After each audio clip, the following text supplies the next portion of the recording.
Yo, bana niko hapa kukuthibitishia kitu kimoja. Moja kati ya kitu ambacho bibi yangu na shangazi yangu wameteseka navyo sana ni kisukari. Nimetumia muda mwingi sana, yani nishachukua dawa kila sehemu na hazijasaidia. Lakini leo nakuthibitishia kwamba mwanangu huyu hapa yuko Mafinga, anaitwa Dr. Naibu. Mmoja kati ya watu ambao wamesaidia ndugu zangu wawili na wakapona kabisa kisukari. Kwa hiyo kama una ndugu yako anaumwa kisukari, basi suluhisho ni hili hapa. Na mimi ndo mtu wa kwanza kukwambia kwamba imesaidia watu wangu wawili, bibi yangu na shangazi yangu, mpaka wamepona. Na ndio maana nikasema hapana, kwa sababu nina nguvu na ninaweza kuambia Watanzania kwamba kitu kizuri kinapatikana sehemu fulani. Oya, pona kisukari na dawa hii hapa kutoka kwa Dr. Naibu. Ushindwe wewe tu, lakini pona kisukari.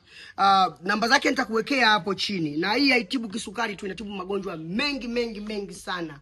Kwa hiyo nakuwekea namba hapo, kama unahitaji dawa anakupigia simu. Uzuri huyu bwana anapatikana Mafinga pale na ofisi zake zipo. Yaani sio yule tapeli ambaye anazunguka, no. Yuko Mafinga pale, ana ofisi kabisa. Kwa hiyo unaweza ukapiga simu na tunakutumia popote pale.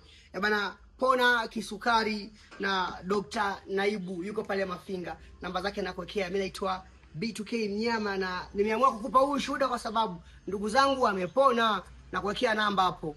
Afya ndo mtaji wetu bora kuliko fedha.